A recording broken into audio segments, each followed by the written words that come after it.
شكري منطفئ بقاله اسبوعين. اقول له مالك يا شكري؟ يقول لي فقدت الشغف. حاولت اخرجه مرضيش، اضحكه ما ضحكش. عملنا مديتيشن، كنا احنا في السقف، اتفرجنا على موتيفيشن فيديوز، ولا اي حاجه نافعه. طب انت متضايق عشان قالوا عليك دواجن؟ اقسم بالله الشغف ده اكذوبه يا شكري، صدقني بيضحكوا عليك.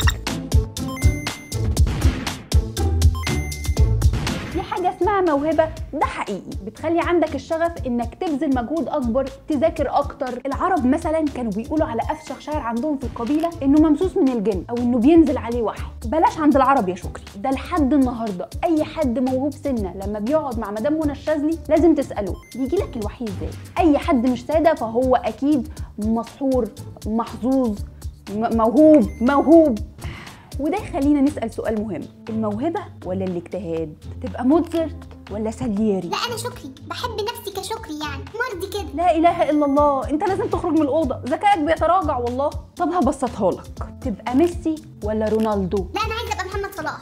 طب تمام. المهم موتزارت ده كان واحد موهوب لدرجة ان هو بدأ يعزف من وهو عنده 8 سنين بس. اما سالييري اللي قالوا ان هو السبب في موت موتزارت كان موهوب برضه بس عشوائي. فلو انت موهوب وسايب نفسك لشغفك بس وفجأة الشغف ده راح مشوار، بتبقى عامل زي شكري كده. طب اعرف ازاي انا مين فيهم يا طمطم؟ الطريقة اللي بتتعامل بيها مع فترة فقدان الشغف هي دي اللي بتحدد تبقى مين فيهم. يعني يا شكري في الاسبوعين اللي انت فقدت فيهم الشغف، تقدر تقولي هل عملت اي حاجة من اللي وراك؟ مش محتاج تكذب، شكري انت ما استحملتش من اسبوعين. الشغف ممكن يحرك موهبتك اول سنه سنتين كده، على حسب شعله الشغف دي هتفضل شغاله قد ايه.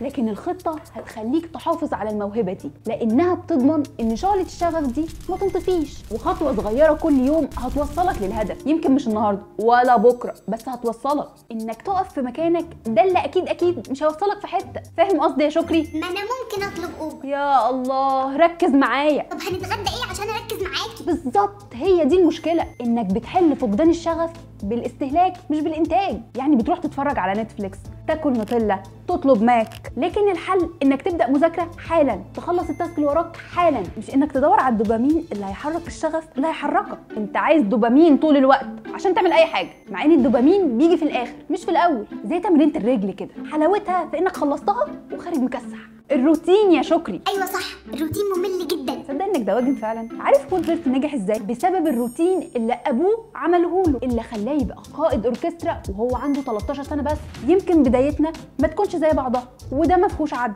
يعني انك تتولد في بيئه تشوف موهبتك وتنميها وتهتم بيها، ده حاجه اكسترا ما كانتش مثلا موجوده عند سالييري، اللي بالمناسبه ابوه كان شايف ان موتزارت مجرد قرد مدرب، وان اللي بيعمله مع ابنه هو الصح. بس الروتين ده برضه هو اللي قتل موتزارت مش سالييري زي ما كل القصص بتقول. الشغف اللي بيخليك مش حاسس باي حاجه حواليك، مش شايف ان حياتك بتنهار وبتخسر كل حاجه. وعلى فكره اوفر دوز الشغف ده زيه زي فقدان الشغف بالظبط. فانت محتاج تعمل بالانس علشان ما يبقاش عندك متلازمه سالييري، اللي هي انك تقعد مع العاديين تحس انك افشخ منهم، وتقعد مع الموهوبين تحس انك اقل منهم. مع ان الحل الصح انك تبص في ورقتك. وتاني، الحياه مش عادله، انت الوحيد اللي عارف انت ابتديت من اي نقطه، فانت برضو الوحيد اللي هتقدر انجازاتك وخطواتك حتى لو كانت بسيطه. ويا شكري، ان تصل متاخرا خيرا من انك ما تجيش خالص. يعني انت عايزه ايه دلوقتي؟ بصراحه عايزك تقوم تستحمى، ريحه الاوضه تقرف.